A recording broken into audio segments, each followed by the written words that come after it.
diagnóstico de doenças gastrointestinais está relacionado, na maioria das vezes, à alimentação, à ausência de hábitos saudáveis e também a fatores emocionais, como o estresse, por exemplo. Apesar do avanço da ciência, algumas doenças ainda são pouco conhecidas. É o caso da colite e da doença de Crohn. A doutora Aline Oba, que é gastro, ela é diretora regional da Associação Brasileira de Colite e Crohn, que ajuda no atendimento a esses pacientes. Doutora, quais são os principais sintomas dessas doenças? A doença de Crohn e a colite principalmente provocam diarreia, dor abdominal, sangramento, perda de peso. Em algumas situações podem causar constipação.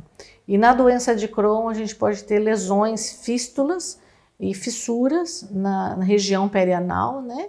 E que provocam lesões muito dolorosas, né? Então a gente hoje tem um trabalho de divulgação dentro do GDIB, que é o Grupo de Estudo de Doença Inflamatória, dentro da BCD, para que haja realmente essa divulgação da doença em si, né? E já é possível saber, doutora, quais são as causas dessas doenças? Essas doenças têm uma origem genética na doença de Crohn e na retocolite não tem a ver com a parte genética. Muito tem a ver com os hábitos de vida, os hábitos alimentares, o estresse do dia a dia, como essa pessoa começou a vida, parto normal, parto cesárea, se foi amamentado no peito, se não foi. Então existem várias causas porque o gatilho é o sistema imunológico. Então, muitas vezes, o nosso sistema imunológico tem aquele marcador genético, mas ele não desenvolve. Quando existe uma infecção, ou um estresse, ou uma doença ligada ao sistema imunológico, ela desencadeia e começa a aparecer. Hoje, o tratamento a gente inicia geralmente com corticoides, depois a gente passa o uso de imunossupressores. Em algumas situações, na maioria das vezes, a gente precisa de um remédio um pouco mais forte que chama imunobiológico.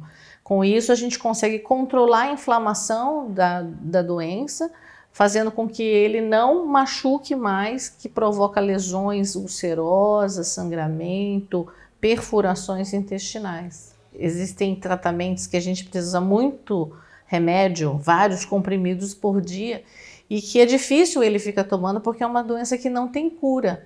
Então, a partir do momento que a gente pede para ele estar tomando um monte de medicamento todos os dias, ele não consegue seguir a risca.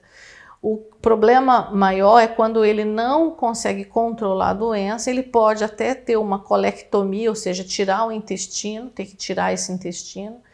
E em algumas situações na doença de Crohn, ele pode ter uma perfuração, um abscesso dentro da barriga, que é uma coisa mais grave, não respondendo muitas vezes até a última geração dos medicamentos que a gente tem. Hoje é fácil ou é simples diagnosticar? Nem sempre é fácil diagnosticar, porque o paciente às vezes começa com uma dor ou uma diarreia que muito se assemelha a doenças funcionais, doenças de intolerâncias alimentares, diarreias por sistema nervoso, ou seja, síndrome do intestino irritável. E aí vai demorando a fazer o diagnóstico, vai atrasando esse diagnóstico, e quando a gente chega ao final, muitas vezes já passou a fase de tratamento com o imunobiológico, né? Então o diagnóstico é feito através da história clínica, uma colonoscopia, e muitas vezes o intestino delgado é acometido, então precisa de ser feita uma ressonância, um exame um pouco mais dirigido, né? Então, nem sempre a gente chega a um diagnóstico muito precocemente. E existe alguma relação dessas doenças com a intolerância alimentar? Não existe. Na verdade, existe um diagnóstico diferencial. Então, por exemplo, a pessoa tem um diagnóstico de intolerância, mas às vezes não é só intolerância. O diagnóstico é a doença de Crohn, mas a intolerância não leva à doença inflamatória intestinal. Essa é a diferença, tá? Existe confusão nos sintomas, mas a intolerância não leva à doença orgânica, que é a doença de Crohn e a colite. O cuidado com a dieta é fundamental para o tratamento. Sim, o cuidado com a dieta é fundamental, principalmente no início. A gente precisa de uma dieta bem balanceada, sem alimentos artificiais, sem conservantes, sem leite de vaca, porque no início a gente precisa de um controle. por conta da lesão da mucosa. A partir do momento que existe uma cicatrização dessa mucosa, o paciente pode comer normalmente. E tem alguns alimentos que estão mais relacionados a essas doenças ou que estão mais relacionados à própria intolerância? Não, então, na doença inflamatória intestinal, existem alguns fatores que chamam a atenção. O cigarro é uma delas, a gente tem que deixar muito claro que o cigarro pode levar uma piora da doença de Crohn, né? E os alimentos artificiais podem, às vezes, desencadear por causa da mudança da microbiota intestinal. Já na questão da intolerância, é uma doença funcional. Então, como uma doença funcional, vai depender muito de cada paciente o que ele pode e o que ele não pode comer. Lembrando que as intolerâncias alimentares são doenças funcionais e a doença de Crohn e a colite são doenças orgânicas, de lesão do trato gastrointestinal através de úlceras, formações de erosões, machucados no intestino. E por isso o diagnóstico preciso é tão importante. Exatamente. Existe uma dificuldade muitas vezes no paciente entender o que é intolerância, o que é alergia, o que é doença orgânica e o que é doença funcional. Então existe muita confusão do que é intolerância, alergia, doença de Crohn, as coisas se confundem realmente. Então precisa de um diagnóstico bem preciso para que haja uma continuidade. Um precisa de medicamento, o outro não precisa de medicamento, é só dieta, né? Hoje existe uma associação, que é a ABCD, Associação Brasileira de Colite e Crohn. Qual é o papel da associação no atendimento a esses pacientes? Isso, hoje a ABCD ela tem um intuito também de ajudar os pacientes ao acesso à medicação. A medicação da doença de Crohn e da colite é fornecida pelo SUS.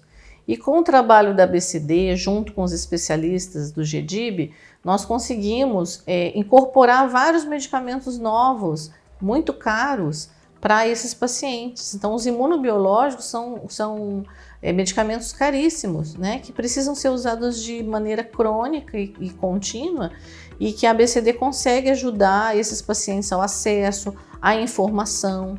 A partir do momento que a gente montou a ABCD aqui em Maringá, nós tivemos uma diminuição do número de crises desses pacientes. Por quê? Porque com a informação, com o atendimento, a proximidade do paciente com o médico, e a informação de outros especialistas, nós conseguimos com que eles ficassem mais tranquilos. E com isso a gente conseguiu que eles tivessem menos crises do que eles estavam tendo antigamente. E a associação, além de facilitar o tratamento, serve também como uma rede de apoio. Sim, a ABCD aqui em Maringá, por exemplo, a gente ajuda os pacientes no acesso ao medicamento e um ajuda o outro. Então a gente tem um medicamento reservado que um paciente deixou, que logo no início, até ele entrar com o processo pelo SUS, a gente consegue ajudar esse paciente tomando a medicação precocemente até que chegue a medicação pelo SUS. Um ajuda o outro também, porque é uma rede, na verdade, de apoio, um acaba conhecendo, passando a experiência de um para o outro. A gente tem psicólogos que às vezes ajudam a gente nesse processo também. E com isso um vai tendo a experiência, dividindo a angústia, dividindo a experiência e a gente tem um resultado muito satisfatório. E quando o paciente recebe todo esse atendimento e ele segue as orientações, a dieta, o tratamento, ele consegue ter uma vida normal? Sim, ele consegue ter uma vida normal, né? E principalmente porque os pacientes são muito novos na maioria das vezes. Às vezes a gente tem crianças que começam com a doença de Crohn e jovens, adultos jovens que têm uma vida pela frente. Então a vida dele se torna normal, com os cuidados, claro, da medicação e do acompanhamento correto. Mas pode ter uma vida normal. Com certeza, uma vida normal.